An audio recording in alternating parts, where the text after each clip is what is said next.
Are you ready to uncover the extraordinary stories of women who defied the odds and changed history? Brace yourself, because we're about to dive into a world where resilience, determination, and unwavering courage reigned supreme. As we voyage back in time to the late 19th century, there was a time when women were denied the right to vote. That's right, their voices were muzzled just because they were women. Sounds insane? Then sit down and let me spill the tea.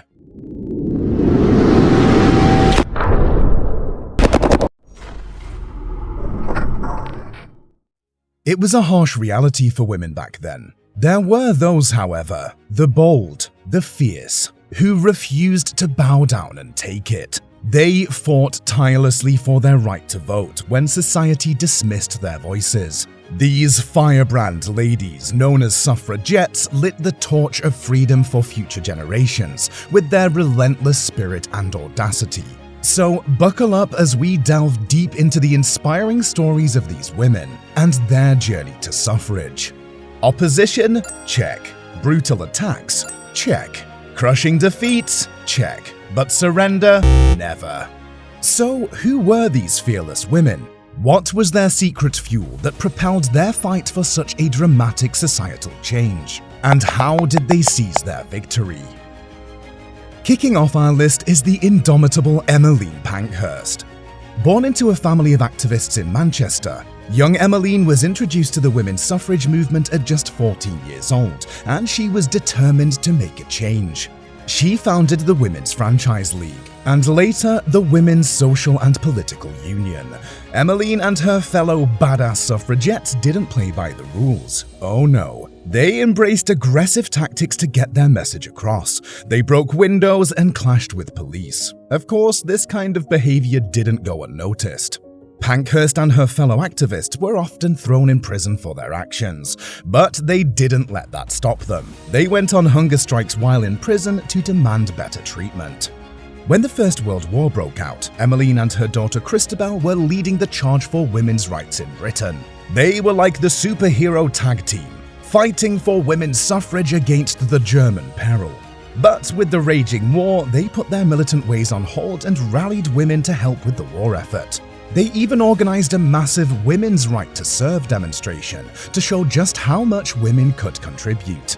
Emmeline and Christabel didn't stop there. They urged young men to enlist and became major players in the White Feather movement, and their hard work paid off when, in 1918, the Representation of the People Act was passed, giving the right to vote to all men over 21 and women over 30. Yeah, we know, not quite equal, but it was a start. Emmeline Pankhurst was a true trailblazer who fought tirelessly for women's rights. She believed in actions over words, and her bravery and determination continue to inspire people to this day. The OG boss lady herself, a straight-up legend in the game of activism, she was fighting for abolition and women's rights way back in the day.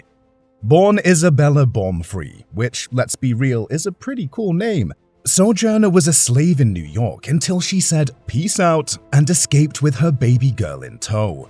But she wasn't satisfied with just her freedom. She wanted to make a difference for everyone. Sojourner Truth, the badass name she gave herself in 1843, was convinced that God had a mission for her. But it was her impromptu speech at the Ohio Women's Rights Convention in 1851 that truly skyrocketed her to fame. With fire in her eyes and passion in her heart, she delivered the "Ain't I a Woman" speech that would be forever cemented in history. And ain't I a woman? Through her activism and support for the cause during the Civil War, she caught the attention of President Lincoln, who invited her to the White House in 1864. And after the Civil War, she worked endlessly to help the plight of freed Black Americans that were weighed down by poverty. Sojourner continued to fight for what was right until she died in 1883, leaving a legacy that we still talk about today. Alice Paul wasn't just any ordinary woman from New Jersey. Born into a wealthy Quaker family, Alice was highly educated with a PhD from the University of Pennsylvania. Her true passion, though, lay in securing the right to vote for women. While living in London, Alice joined the Women's Social and Political Union.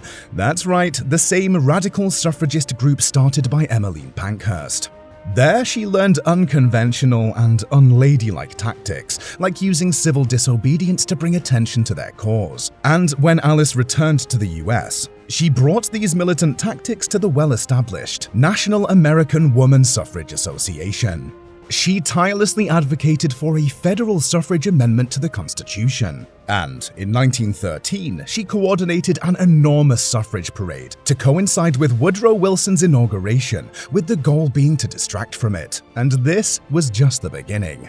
Her radical ways upset the more conservative women at NAWSA, so in 1914, Alice left to start her own organization, the Congressional Union, which was later renamed the National Woman's Party.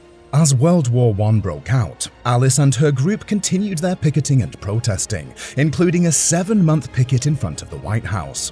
This resulted in her and her fellow suffragists at the National Woman's Party being labeled unpatriotic and promptly arrested.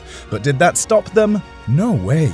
These women were not deterred. News of their mistreatment spread like wildfire, and the public rallied behind them. Soon enough, they were released from prison and back to fighting the good fight for women's suffrage. Finally, in 1918, President Wilson gave his support for a constitutional amendment that would grant women the right to vote.